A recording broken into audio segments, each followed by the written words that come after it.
Good evening, everyone, and welcome to tonight's third and final episode of my three-part series, A Bold Vision for Portland. I am your host and your candidate for Mayor of Portland, Ozzie Gonzalez, here today to share my boldest vision of all, my vision for a sustainable Portland economy. I'm going to describe my key policies and speak with two guests about their work in the green building and the sustainability sectors. Now, for anybody tuning in, send us your questions at any time during the show. We will be gathering the questions throughout the hour and answering them at the end of the program. You can send your questions through the comments section of the live stream, and we will be answering as many questions as we can get to in this hour. Tonight's program is coming to you live via YouTube and Facebook from the studio at North Rim in Southeast Portland. I am here with the studio engineer, Mike DiNapoli, sitting safely distant way over there. How you doing over there, Mike? I am doing great. Hello, everybody. Loquacious Mike is in the house. Thank you very much, Mike. And tonight I have two guests once again who will be joining us via video conference from the safety of their own homes. Portland. It is time that we have a grown-up conversation. We need to talk about the future of our city. The world, as we know it today, was never designed to last forever. Our technologies, our infrastructure, our institutions, our supply chain, and our global economy have all been a work in progress. This work started centuries ago, and it was built upon a premise that we would never run out of resources. We have innovated to this day, as if extraction, growth, and expansion would always be possible.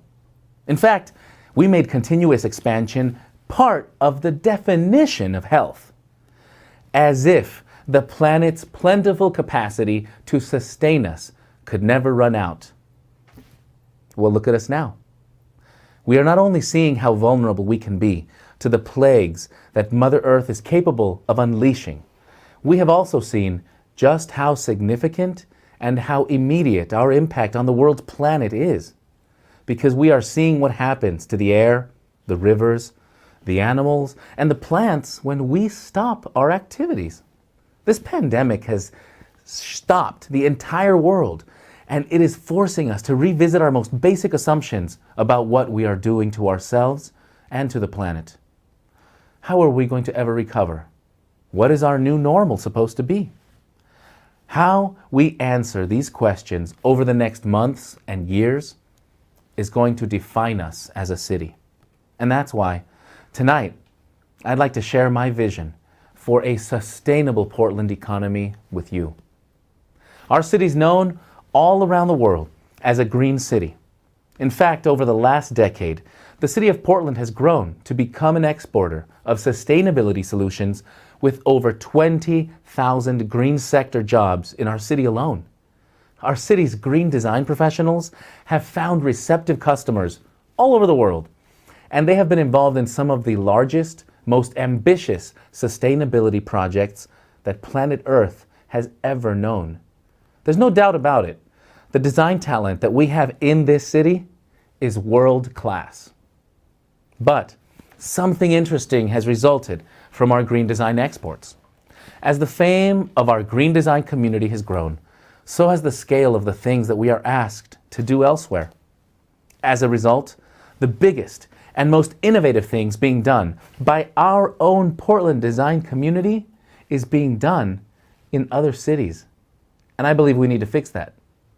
It's time that we harness the talent, the ambition, and the natural capital of this region to create the next century of Portland's story in a way that lives up to who we are and who we truly want to become, no matter what side of the political spectrum you're coming from at this point. We all know that we can do so much better than what we are doing today. We know that when it comes to economic recovery, climate change, and breaking the cycle of poverty, we have all the incentive in the world to figure it out for ourselves, because these issues affect all of us. And today, I'm going to tell you about my plan to address these pressing issues. Now, Every good solution begins with a clear vision for what the end point will be. I call that my North Star. And the way I see it, Portland, our North Star for a sustainable economy is this. Over the next 10 years, Portland will become a city that is waste-free, fossil carbon-free, and globally connected with a robust local economy of diverse businesses that reflect the rich tapestry of people that call Portland their home. The Pacific Northwest has been a bastion of livability and innovation since humans first occupied these lands thousands of years ago. Continuing that legacy today means celebrating the spirit of resourcefulness that has defined this region time and time again over its history. With more languages, religions, and lived experiences represented right here in Portland than ever before, well, the conditions for innovation are better than ever. This is no time to be shy about what we need to do. Now, here is the fun part. How are we going to get there? For those of you that watched episode 1 and 2, you already know the answer. So say it with me. We are getting there together. Government provides the policies and a clear set of standards. Neighborhoods provide the insight and help us understand the communities that we're trying to serve. And local businesses provide the investment, the drive, and the commitment to innovate. Now, getting this right is not going to be easy. But if we have a clear vision and we focus on that North Star, we can do it. We can pull this off. Now, you might ask, Ozzie, what makes you so sure? Well, because for many of the things that I'm talking about, the solutions already exist. And as ambitious as the goals that I'm proposing for Portland might sound to you out there, we're not even going to be the first city to reach them. When it comes to carbon emissions and waste, we are already behind many other cities, and we will be spending the first 5 years trying to catch up to them. Now, let's get into it, shall we? All right, in my plan for the sustainable economy, there are 7, count them, 7 policy initiatives that I'm proposing. And these are, number 1, we're going to move the city to zero carbon in 10 years. Number 2, move the city to zero waste in 10 years. And there's 5 more to go. Number 3, we're establishing a healthy urban ecosystem program, creating a localized food system that provides at least 30% of our total food in the next 10 years. We will accelerate the development of high-performance buildings and infrastructure, and most importantly, we will do all of these things with the local talent and local entrepreneurs. We will do this by creating a school-to-job pipeline for green jobs, and we are going to create programs that support the growth of green businesses. Now, I know it sounds like a lot to do, but when you and everyone is working together, a policy like this, what it is doing is creating a path for greening our industries one piece at a time and doing as much of what we can do with local talent. Now, before I bring my guests on, I would like to take a few minutes to unpack these ideas just a little bit. So bear with me. We're going to begin with the Zero Carbon Portland. Over the next 10 years, I'm proposing that we reduce all carbon emissions and all fossil carbon materials and products throughout our supply chain. Now, I know that for a lot of folks out there, when we talk about carbon emissions, a lot of times we're really talking about air pollutants and emissions themselves from things like cars and the fuels we burn. Our fossil fuel industry is so much bigger than that. Most of what we touch today, materials, paints, building products, even medical supplies, are all created and dependent upon a fossil fuel supply chain. And for us to really break ourselves away from fossil fuels, we're not just talking about the gasoline we put in our cars and that we put in our planes. We're talking about most of the objects that we touch today, including the fabrics that we wear on our backs. So when I talk about a zero carbon Portland, I mean we have to reinvent the world down to the molecule. And I think we can do it.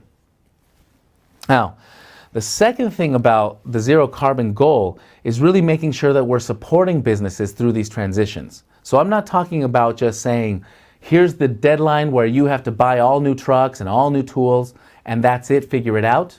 No, I'm saying we're going to actually create timelines for removing and replacing materials. And we're going to support local industries with R&D and with growth support so that they can actually provide the replacement products. So next time we take away something like straws or bags, we're ready to replace them with locally manufactured alternatives that are not based on fossil fuel raw materials. Now, I've got 6 more ideas to go, so I'm going to push into the next others. And again, if you have any questions about any of these ideas, feel free to put them in the comments. We'll be happy to get to them as best we can. Next one I'd like to move to is Zero Waste Portland. Now, we have been proud in the Portland story to be the first city in the US to implement curbside recycling. That was when nobody else was doing it, and now it's quite common practice throughout the United States.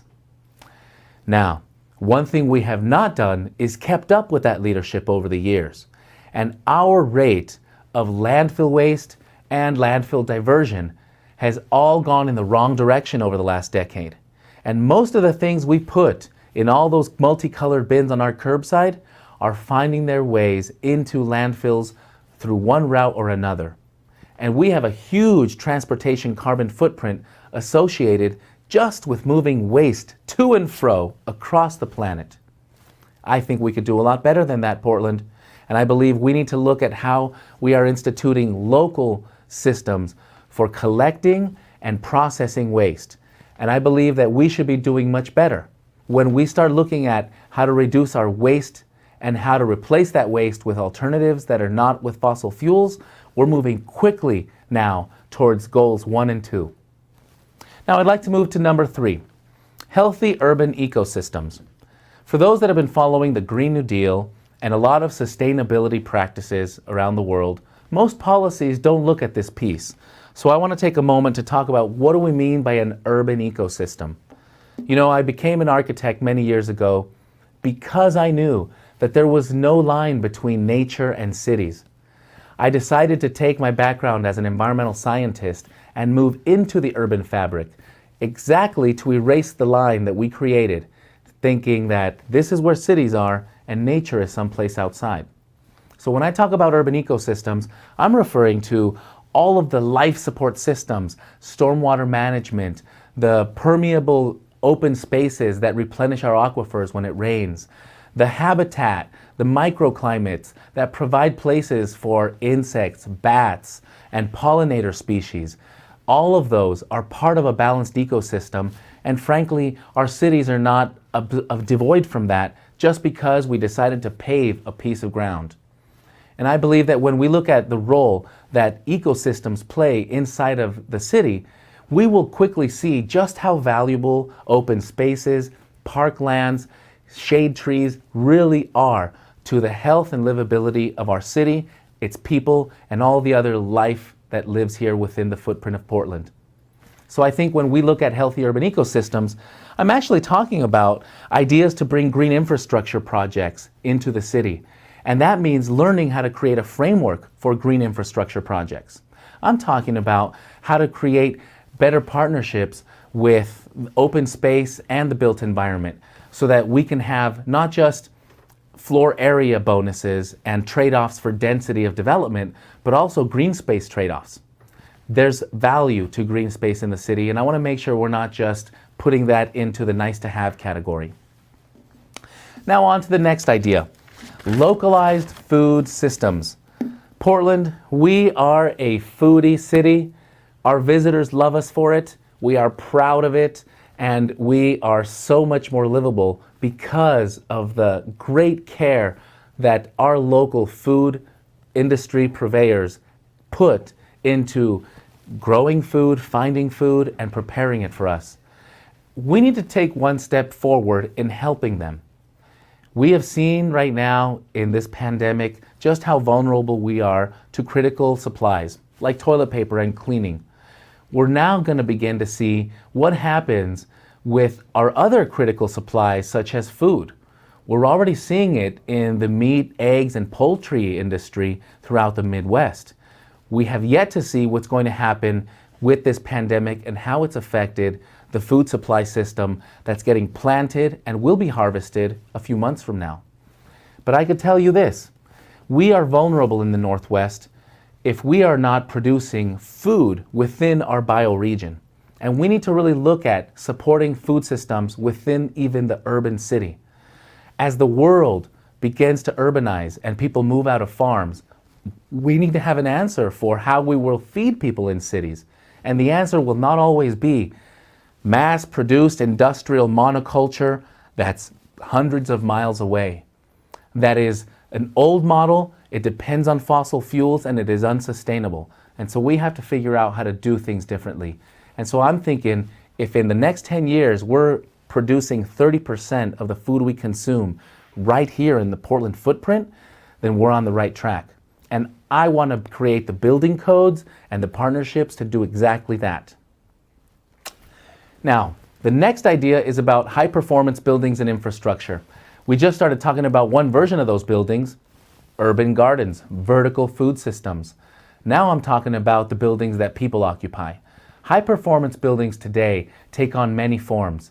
We have all the threshold of performance from the high efficient, the ultra high efficient, to the net zero, to the regenerative buildings that produce more energy than they consume. That's the spectrum that we see today across buildings, and I believe that we need to incentivize the design of high-performance buildings with things like priorities for permitting on net zero buildings. We need to lean into how we incentivize people to do that. Part of this will be accelerated through building code changes, but a bigger part of this will be accelerated through partnership, because it's not what we have to do that's going to get us to the place we need to go. It's what we figure out how to do when we don't have to do it. And I think that an idea around high performance buildings and infrastructure is going to be key. And one of the more important things that I want to say about this one is that it's tying back to the green infrastructure piece, where a lot of the solutions we need to be thinking about cannot occur on a building by building or a property by property kind of basis. Things like microgrids, smart grids, and district energy systems all have the same problem. They do not respect one property's boundary alone. They usually end up working across multiple properties. These things get a little bit messy. The good news is it's not a technological challenge. It's more just a person challenge in how we work together to create contracts, to share money, to share decision making, and to share investment on things that are going to help our city become more resilient. The scale of the neighborhood is a really good scale for a lot of sustainability projects, and by having a city that creates a framework for district scale projects is going to help us advance this much, much more. We'll be talking to our guests about some of the things they've done with district scale in just a little bit. Now I'd like to bring it home before we move to our guests. There's two more things in my plan for a sustainable economy that take the first 5 ideas and they lump them all together. Because as I mentioned before, whether we're talking about our carbon footprint, our waste footprint, the food systems, or putting in green infrastructure, these things need to be done with local talent. We're not going to be waiting for people from other states and other countries to bring their technologies. We're not going to wait to import consultants and experts from around the world, because you know what? We have them right here. And we need to be able to leverage that talent and help challenge that talent to create the next generation of puzzles to solve. And we're going to do that by supporting green jobs and green businesses.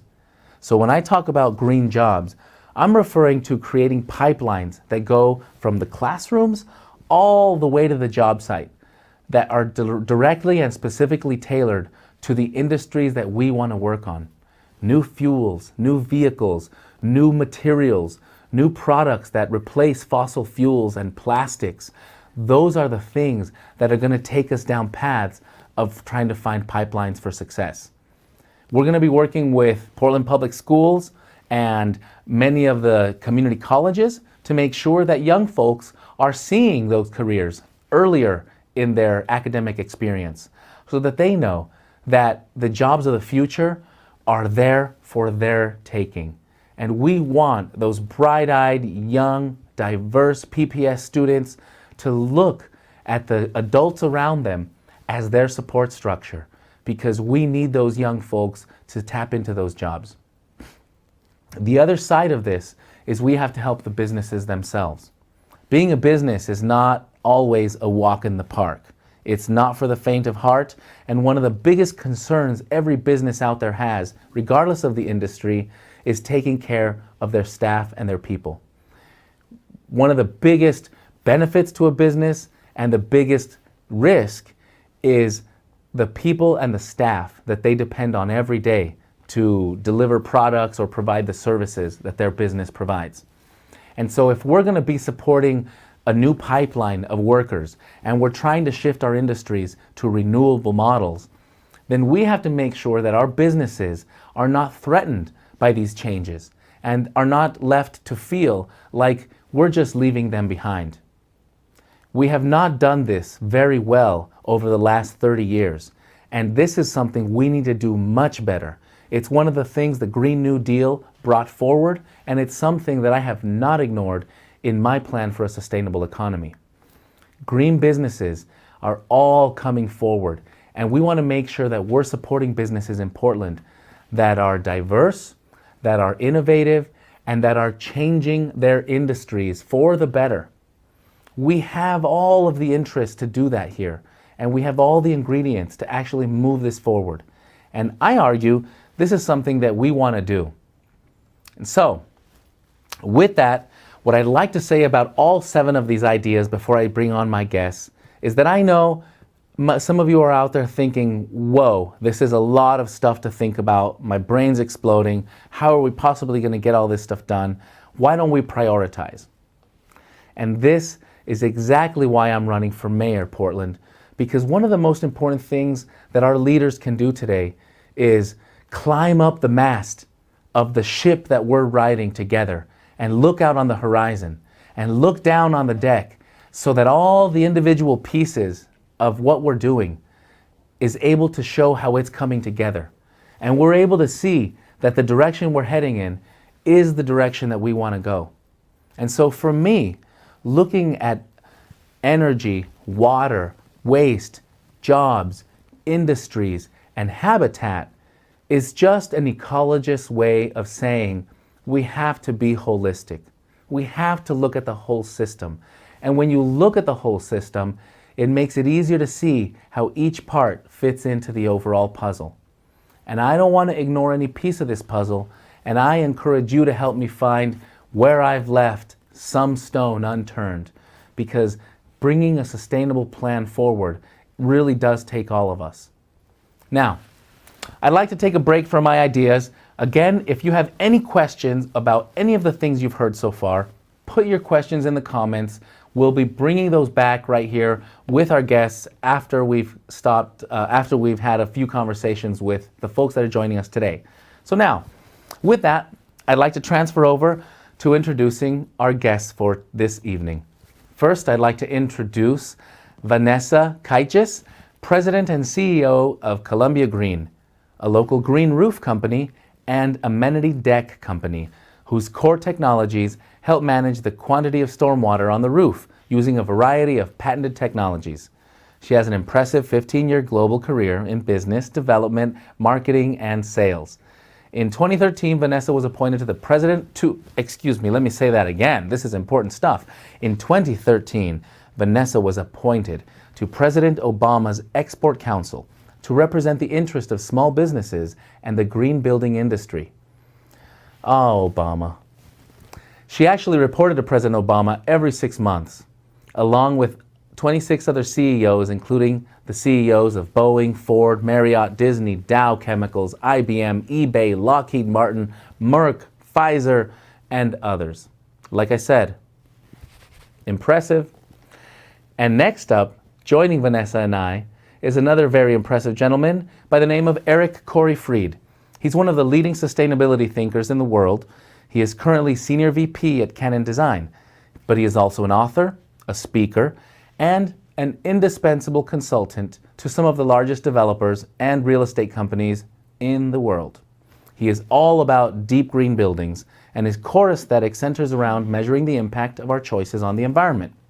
He believes that in the near future, everyone will measure their impact. And, as if that isn't enough, Eric also developed the sustainability curriculum at the Academy of Art and the University of California, Berkeley Extension. And he's currently teaching sustainable design at Boston Architectural College. Did I not tell you we have world-class talent here in our city? Well, I'm glad to bring them here tonight. And with that, I'm going to throw on my headset and begin our conversation with Vanessa and Eric. Welcome to the show, you guys. Great being here. Thank you. So I think you were able to follow along with some of the stuff I was saying earlier. So we'll see how much of that gets brought into what we talk about today. So thanks a lot for hanging out. It's been a while. It's very nice to see you both. It's nice to see anybody, actually, think about it. Good. Just to be stuck in your house all the time. So I just shared with the audience your very impressive bios, but I think some of the things that I'd like to get into is talking about solutions for our city. So let's start with where you are today. What are you working on? What's hot in your world right now? And it doesn't have to be specific to Portland. I'd like to start with Vanessa. Yeah, thanks, Ozzie. Well, first of all, thanks for having me. And it's just a breath of fresh air to listen to you. And you just motivated me and inspired me again, because Columbia Green is a company born out of great policy, right? Portland was one of the first cities in the country, if not the world, to have a green roof in the stormwater department. That's right. 15, 20 years ago. And because of that great green policy, which is what people like you are trying to do, you're trying to come in and talk about policy. It's super important when we look to innovation and entrepreneurship and getting the talent out there. And so just listening to you again kind of inspires me of what I want our city to be like again, because you're right. It has gone outside to other cities, kind of leading the innovation charge in green infrastructure, urban agriculture, green roof and solar. Portland really hasn't paid attention to it. In my mind, I'm sure Eric would say the same thing. We had the first eco district in North America. That was about 3 years ago. Now what's next? So there's a lot of great things going on out there, and it's up to the cities to lead. It's not really in the federal government right now. It's up to people like us and you to come together. We used to have We Build Green Cities, and we work together with the designers like you guys, companies like ourselves, the banks, and we work together to push our products in the cities throughout the country. And we're doing a lot of those things, but it would be really helpful to have a mayor behind us working together, putting those committees together and working as a team and being recognized again for Portland being the greenest city in the world. Right. We're not the greenest city in the world anymore. I know it's hard to believe because everybody looked to us for being the innovator, and we have such talent, like, at Columbia Green and where you came from, and Eric. But it's exciting to sit on this call and come together and talk about it again, because I have not been on a call with a group from Portland in a couple years. So this is just really exciting. So thank you for having us and putting this policy forward. It will create jobs, infrastructure, green infrastructure, food, everything you're talking about is going to be a place that's going to create jobs, and then finance and investors and shareholders. And I'm kind of calling it like green capitalism, where we create profits and we care about our people, like you talked about, and the planet. So your bold vision rocks, and let's talk about solutions. Eric. Give me a sec, Eric. I want to make sure I heard that correctly. Hold on. Audience, you heard it from a very impressive person here. She's saying my bold vision rocks. I didn't say it. Okay, sorry. I just had to pinch myself there. Thank you, Vanessa. Corey, and I'll get back to you, Vanessa, about like new technologies. What's the latest in actually the technologies you're working on? Because that's I want to geek out. That's good stuff. Yeah. Mr. Eric Corey Fried, tell me, what are you up to? Well, first of all, thanks for having me. But more importantly, thanks for even talking about these issues. I live in Portland, but I work all over North America. I meet a lot of mayors and city council people and electeds and so forth, and invariably they always ask me, well, how do we get to this future that you've been describing? And basically, I always say, well, it starts with you talking about it. It starts with you addressing it and working together to do it. And so your 7-point plan really is what I would call a framework. And what you didn't even get into tonight because we only have limited time together. But really, those 7 ideas will also set a construct for talking about issues around equity and around community that we sorely need in Portland. The city has changed, it will continue to change, and it'll change whether we like it or not. And we can either be active participants in shaping that future that we want together, or we can just kind of let it happen to us. And I don't think we want to become San Francisco or Seattle, where nobody can afford to eat or live or do anything like that. I think we have a great community here, and I think what you've outlined will really ensure that for future generations. Well, that's sweet of you to say, Eric. I haven't checked in with you guys in a few years. As you know, I left the design world and started working locally the last few years. So I feel like I've unplugged a little bit on the cool stuff that you have been both bouncing around the world doing. What is something cool you're working on? Because I need to, hook me up here. I'm jonesing. Well, I'm working on dozens of projects because I work for a rather large firm, and we're doing pretty cutting-edge sustainability stuff. We're talking about not only is it net zero energy, meaning that it's producing more energy than it consumes, but the building is also a net zero carbon exporter. So what we build the building out of didn't produce a lot of carbon. So we look at the embodied or upfront carbon that goes into it. In addition, we're looking at strategies around green roofs to reduce the heat island effect, super energy efficient and high performance envelopes, and really ways that we can inject community and equity and resiliency into these green buildings on top of it. So that way it's not just the building, but how it affects the community around it. What's the scale of the project, and when is it finished?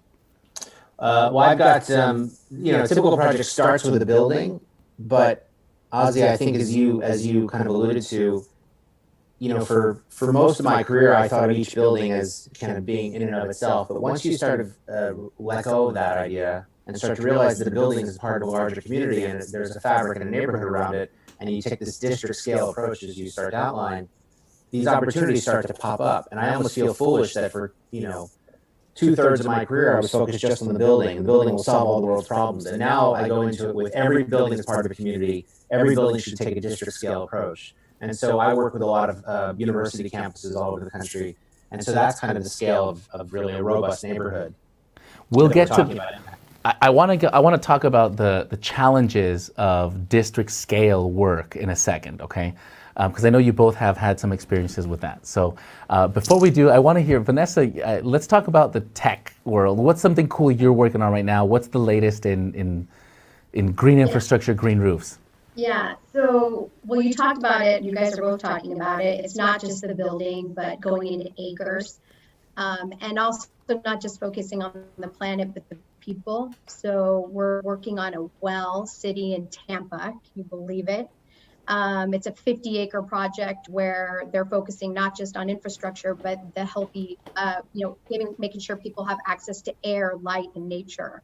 And so it's a 50-acre project in Tampa that focuses on urban ag, solar, all of the pieces that you're talking about. And the city is looking at it at this holistic, huge approach, 50 acres. And clear down to New York City, we just finished a 2.5-acre green roof right along the Hudson on a mall. And then this is something I really love, is existing buildings. So for the last 10 years, we've been focused on a lot on new development, which is great, right? New construction, new infrastructure, but there's so many old buildings out there. And so we just finished the Chicago Post Office, which is, a 150-year-old building in downtown Chicago, and went in, and it's a house for Uber, and created this huge park on the top of it.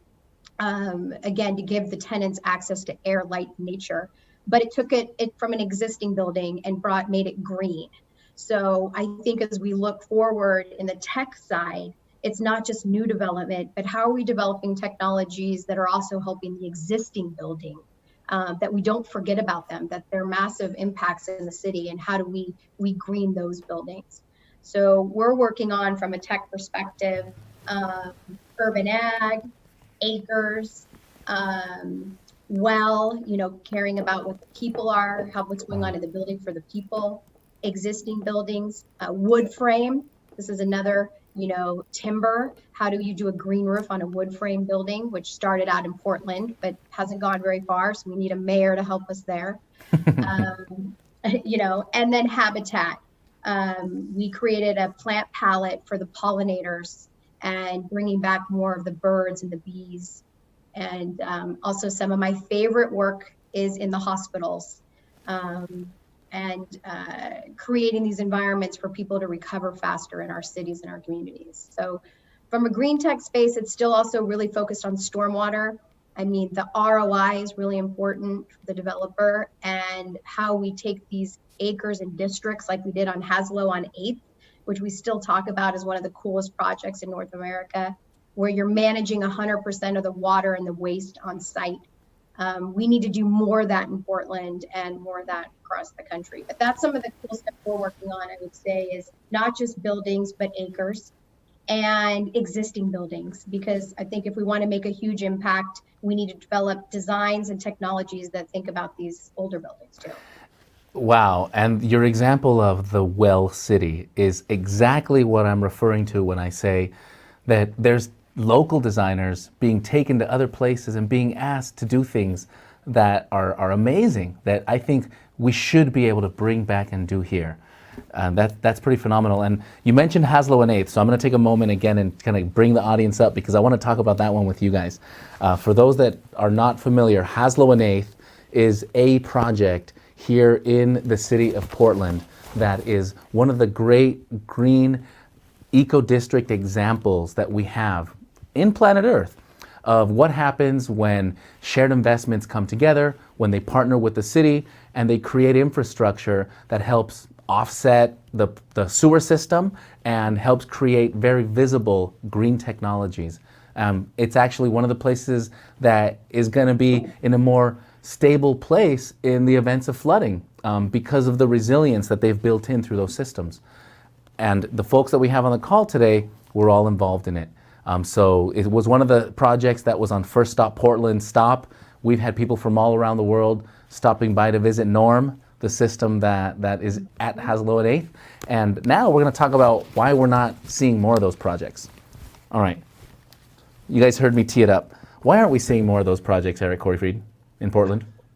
Well, there's a bunch of reasons, but the biggest obstacle is actually the code itself. Portland is known as a pioneering city, but Oregon, maybe not as much. And we have some, we're a timber state, and it's driven by timber policy and home builder policy, who want to just build the old-fashioned way over and over again. And right now we're being presented with an interesting opportunity in the role that Vanessa alluded to of mass timber, which is using really thick beams of timber so we don't have to use concrete and steel and don't have to use all the carbon footprint that comes with that. So right now, Portland is in a weird competition, but a fun competition race between San Francisco, Seattle, and Vancouver for who can be the mass timber capital of North America. And it's a race that I think we can win. But what you're talking about is building big, beautiful wood frame buildings with thick pieces of wood for everything. The structure, the floors, the elevator shafts, all of it can be out of wood. And you're starting to see examples of that take shape and fill the skyline here in Portland. But we really need a partnership with the city in order to really do that. But they're essentially zero carbon, net zero energy, beautiful, biophilic, natural buildings that people love to spend time in. And it would be a great thing for the city to just really embrace that and spread it widespread. All those fancy design words, I'm not around them as much as I used to be. But thank you for letting me hear them once again.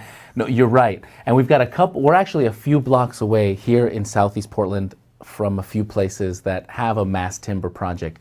There's one going up right on Stark and MLK as we speak. Thank you. Sorry, I'm throwing it back to the audience. So let's talk a little bit about the experience with Haslow and 8th. And I'm not trying to dig up skeletons or anything. This is really about what lessons can we learn from that, of where there were sticking points in the permitting process, in the establishment of the partnership, that we might want to make sure are smoothed out as we revisit a framework. Because I know you guys saw in the first half of this thing, I'm looking at creating a framework for district scale projects. So help me out here. What tips would you give me if I'm sitting down trying to figure out what to do? Vanessa, I'll start with you, sorry. Yeah, so I think it's interesting in Portland. I feel like the reason we don't see as many green roofs in Portland, which is hard to believe because it started here, is I don't see policy in Portland anyways. We never have to meet any stormwater retention. So in Chicago, in DC, in New York, when any new developer builds, it has to retain so much water on site. And that's just the way it is. And you can't build unless you do that because they need to build a resilient city and the infrastructure can't handle it.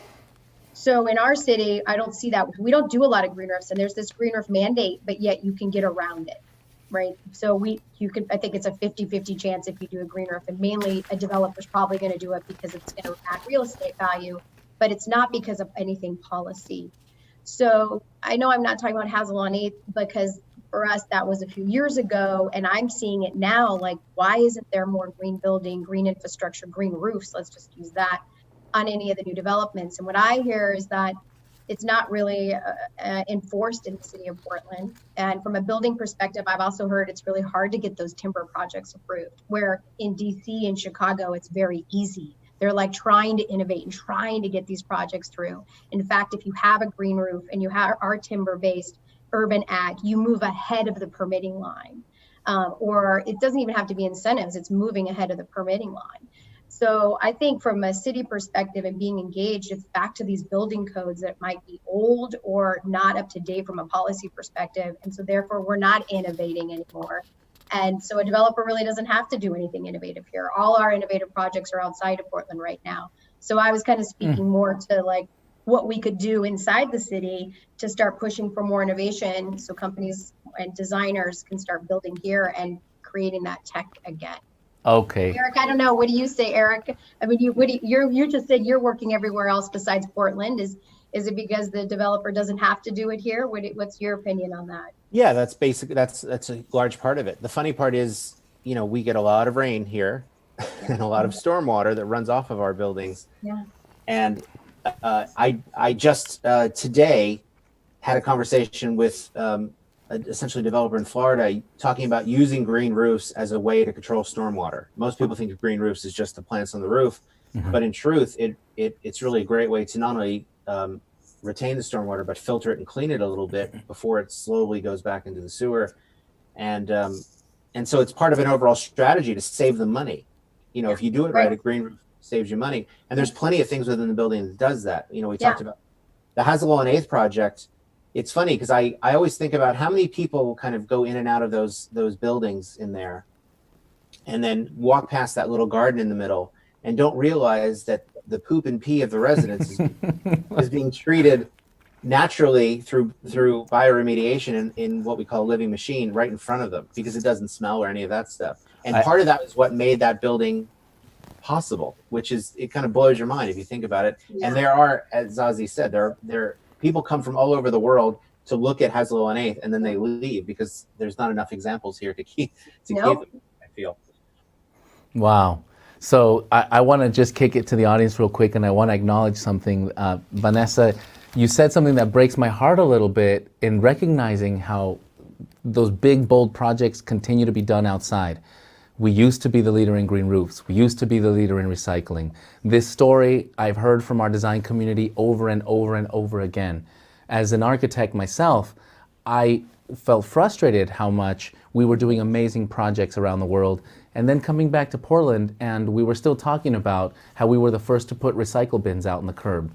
So this that we're talking about now is exactly why we need leadership in City Hall that understands what's happening in the design community well outside of Portland. This is important stuff, and building codes, figuring out how to help incentivize net zero buildings or buildings using local resources like mass timber. Those are the things that are going to help us accelerate this economy. And I didn't get to mention it in my policy. I'm going to go back to you guys. But on one of my slides, you might have noticed I was trying to create incentives for net zero buildings. I also had a note, I'm not sure if you saw it, Vanessa, about a program for habitat leasing, so that green roofs have a secondary benefit for anyone that's installed green roofs. I know some of your green roofs and the green roofs in our city have managed to find predatory birds that have built nests in them, or migratory birds that have built nests, butterfly gardens that have cropped up. These sorts of things are what nature does naturally when you provide some habitat.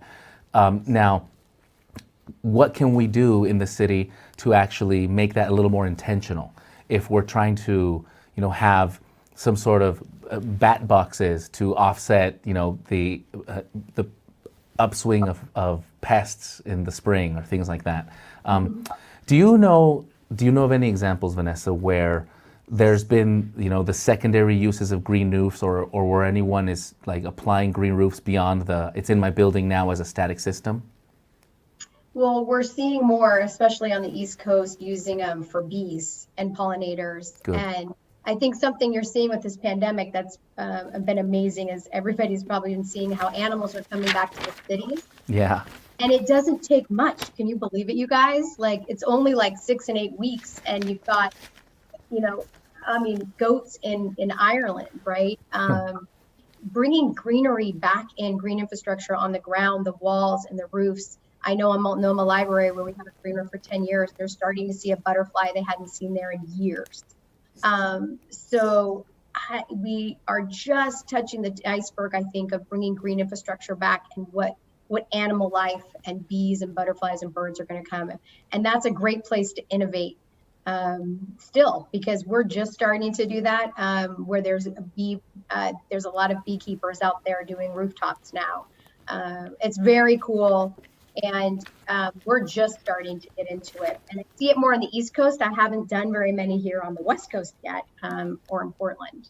Well, that's what I hope to change. And I am, as part of my policy platform, I will be forming a committee to look at codes within buildings. I want to establish a framework for eco districts and district scale projects.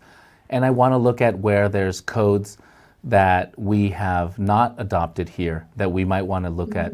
And I think the beekeeping standards on green roofs is one that makes all the sense in the world from my perspective.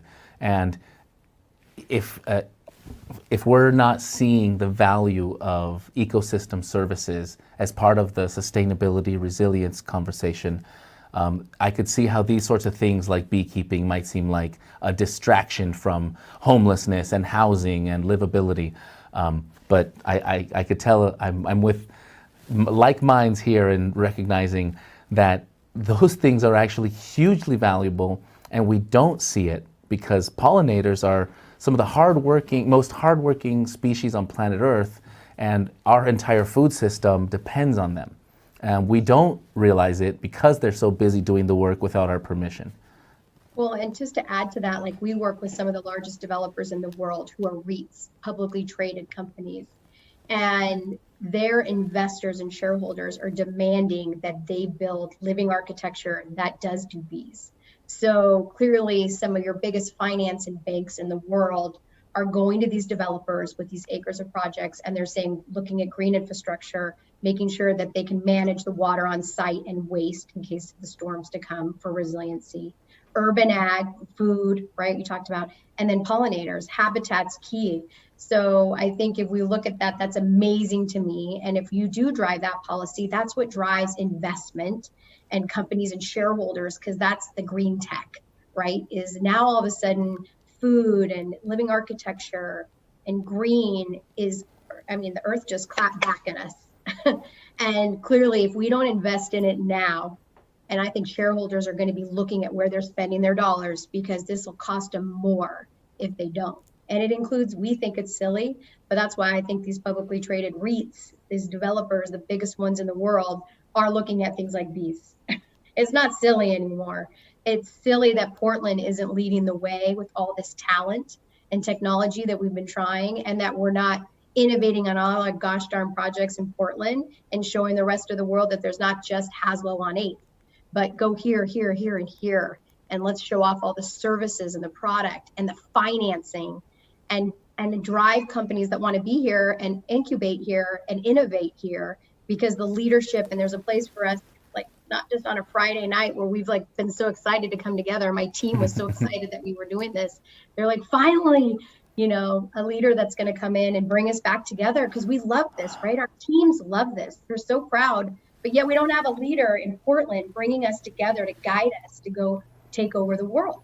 I'm working on it. I'm working on it. I'm working on it. Thank you, Vanessa. Corey, what do you have to say about these ideas? Because Vanessa's running her company. She's speaking like a CEO right now, and a lot of folks tend to think, between the carrot and the stick, we must mandate and beat into submission those folks that are not looking at environmental responsibility. What is your perspective on this? What are you seeing out there? And personally, how do you feel about this idea of where is the motivation coming from? What's the role of the carrot? What's the role of the stick?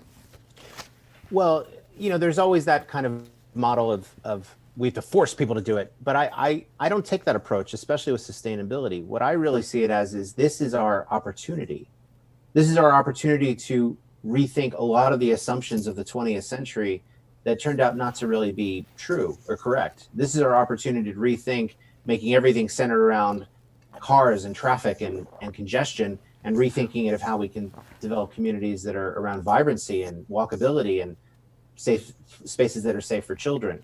So I think I've kind of abandoned that kind of, combative approach with sustainability where I'm going to fight with you and you're going to fight with me. And instead, I let's come into this with, look at the opportunity that's before us. Not only that, but whether we like it or not, Portland used to be the leader in sustainability. People used to look at us all the time, and we've fallen behind.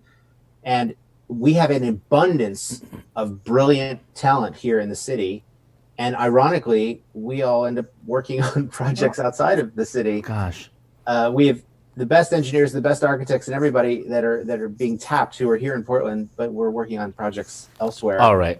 And we live here because we love it, but we don't get to maybe use as much of our talent here as we'd like. I'm hearing a clear theme, and it's something I feel like the city of Portland, our citizens of Portland, really need to have point blank clear. So give me a sec. I'm going to drop the headset for a sec. Portland.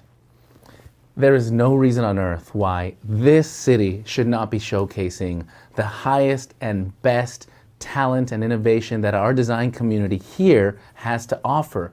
We're doing it with our food. We're doing it with our kombucha, our beer, our ciders. We're doing it in so many areas, yet the thing that we call ourselves, the exporter of green cities, we send our talent elsewhere. Imagine if we did that with our best drinks, our best spirits. Imagine if the best distillery here in Portland never sold spirits in Portland. That would be a travesty. And yet that's the kind of thing we're doing right now with our design community. So I'm going to talk to my friends more, but I want to say we need to fix this. We should be having a showcase of the highest and best talent of our work here in Portland. There's no reason on earth we shouldn't be doing that. So back to you guys. Thanks for that. I just had to rant for a second. So I really miss this kind of perspective and this kind of thinking. Design thinking, I believe, is something that made our city famous and something that is sorely missing inside of government right now. And the kind of things you guys are sharing about how shareholders and businesses already see value in this area, where the opportunity factor can take us farther perhaps than trying to force people into submission. In fact, I believe it can. That's been my professional experience. But what about what we can do next? Because we're in this moment here in Portland where clearly just opening the doors again and going outside is the thing we've got to figure out. Obviously, as designers, you're well set up to be designing from your home, from your telework world. I know the design community is very much internet connected already. However, there's a lot of our Portland community that is going to have to adjust, frankly. And we're still answering those questions about what the new normal is going to be. From what you've seen from the worlds that you reside from, what are the design impacts? What are the architectural impacts that we need to consider? Is the use of space, is the way we design office buildings and other facilities going to change?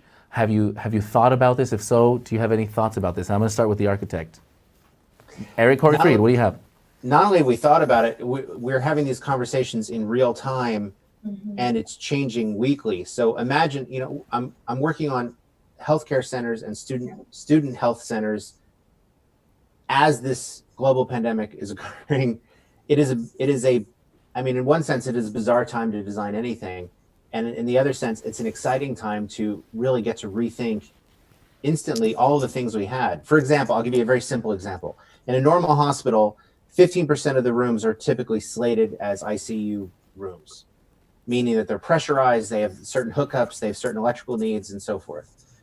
Now, hospitals are talking about, what if we make 100% of all the rooms convertible to ICU?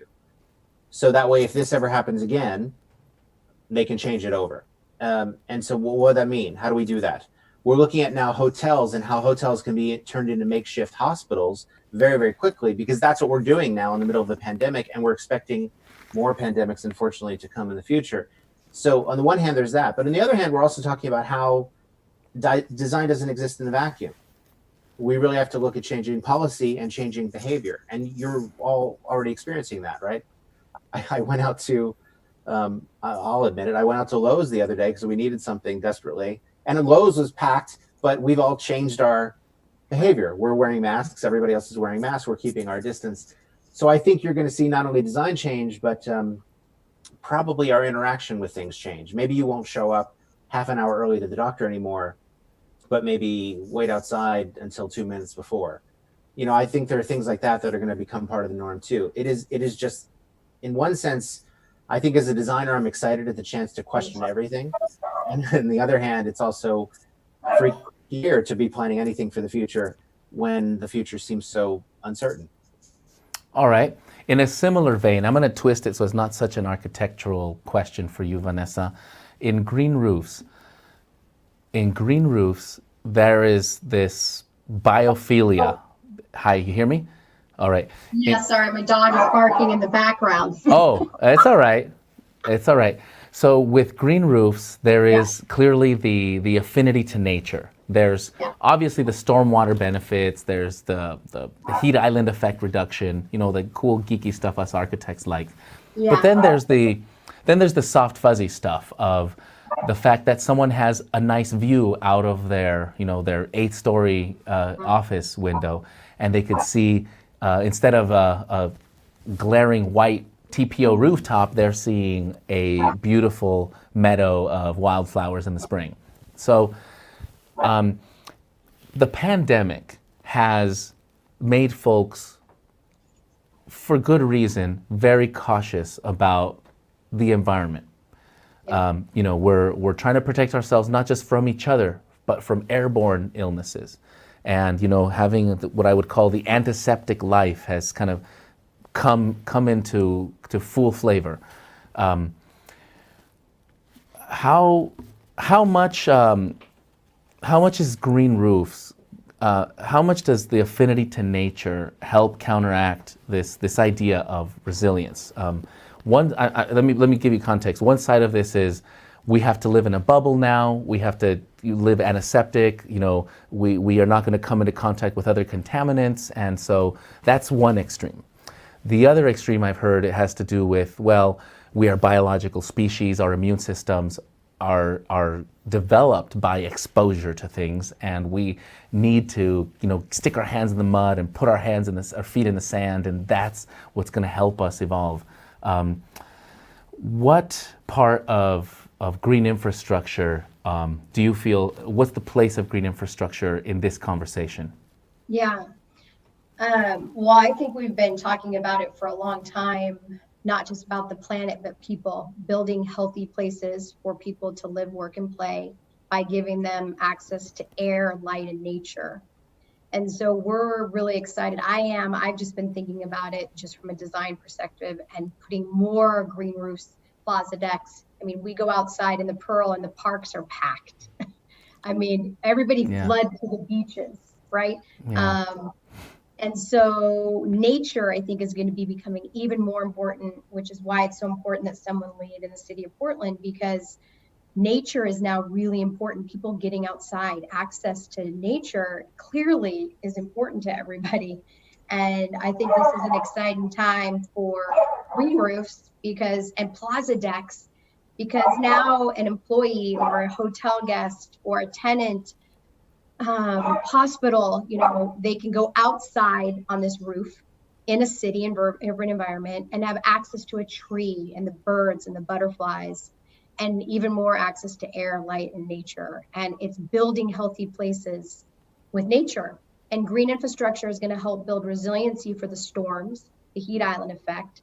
But now, clearly, through this pandemic, I think people realized how important nature is, and incorporating that into our workspace, our home space, our hotel space. And now it's even more exciting for designers like all of us, to go kick butt here and everywhere. I think it just shined it.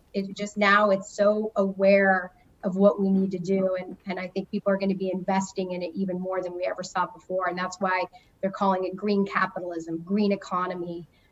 This is the next wave. It's here. And Portland needs a leader like you to get us up and out of here. Well, awesome. And I know that some of the, I love it. I love it. Some of the things you touched on play well in the hospital world design. There's the evidence-based design that the hospital design community really started upon, showing some statistics about how a view of greenery outside your window actually helps with recuperation rates. Some of those things I think touch on what you speak to, Vanessa, and it's not just specific to people that are sick, but we're talking about workers in their office environment, people in their homes, the commute that you take to work, all those little opportunities to have an interaction with nature, little by little actually help reduce stress levels, improve your overall health. Yep, all those things. So, all right, you guys, I love talking to you guys. I frankly forgot how much I missed this kind of conversation. I've been invested in the nitty gritty of a lot of other topics, but this is the fun stuff for me. So this is for me, like, frankly, one of my ideal Friday nights, but I'm just weird like that. I want to respect your time. And I really want to thank you for being willing to come on and share a little bit about your perspective tonight with myself and with viewers. This is live. There's going to be a posting of this in the future, so you both have the opportunity to be seen, not just now, but tomorrow and the next day. It's going to live in the internet.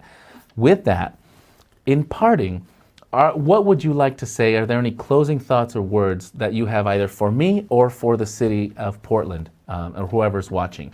And I'm going to start with you, Corey, and then we'll close with Vanessa. Well, thank you.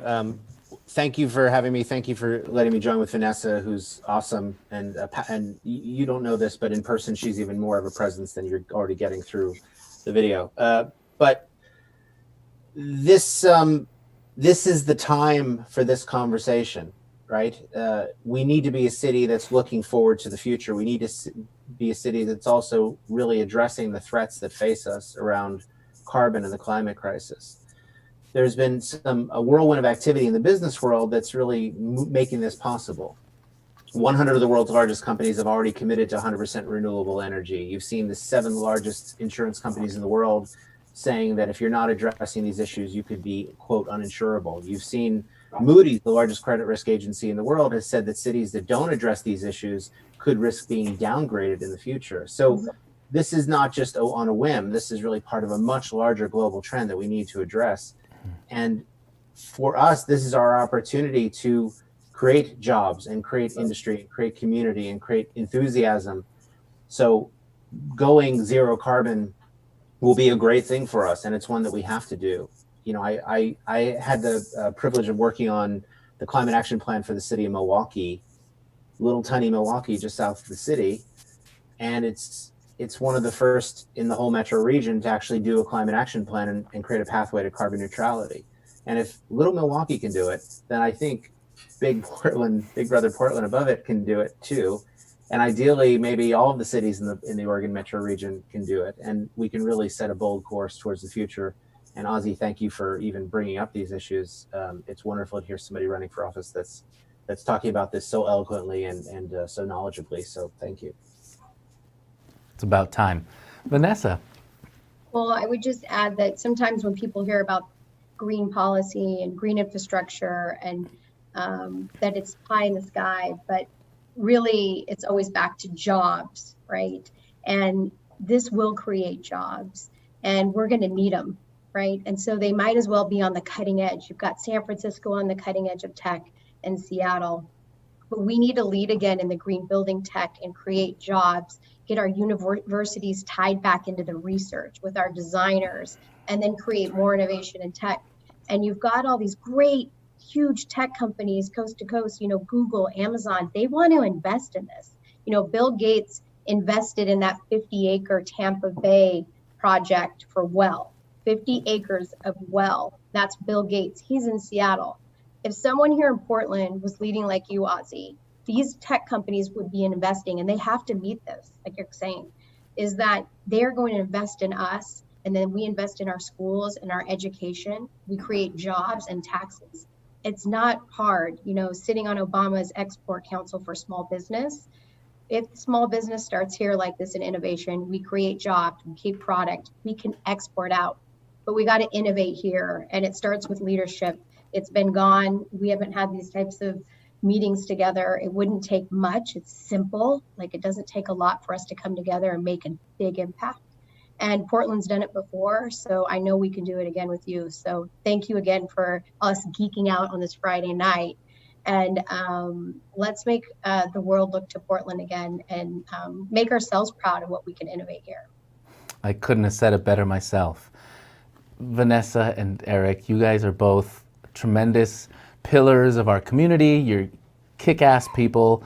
And you're great innovators, and your perspectives on all of this are so necessary out there. So I'm glad that you're here tonight. I'm glad you're in our region and representing the sustainability community with an eye towards the positive side of this, because the opportunity for us to get this right is tremendous.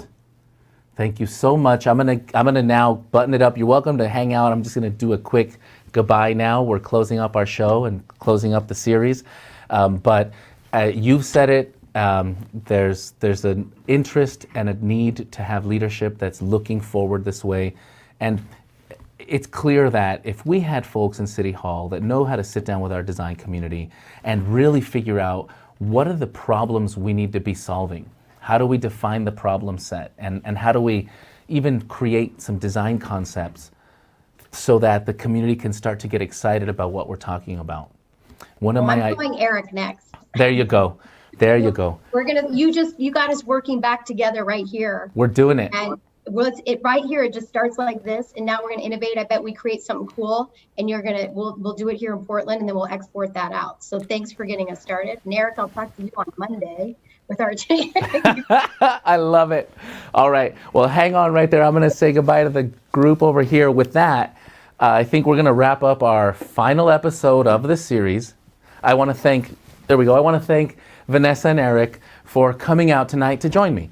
A special thanks, of course, to Paul Tice. Thank you, Paul, of Topa 3D, for your generous sponsorship of the series. And a very heartfelt muchas gracias to everybody of the Alegre, the Twirl, and the North Rim Studios teams for helping me with this amazing project this week. And of course, to everyone out there for tuning in. I know you have a lot of options for occupying your time on a Friday night, and I want to thank you for choosing to spend it a little bit here with us. The future of our city is serious business. And it's important that we are choosing leaders who care about these issues and who understand their complexity. Also, who can provide a vision for change that we can all participate in.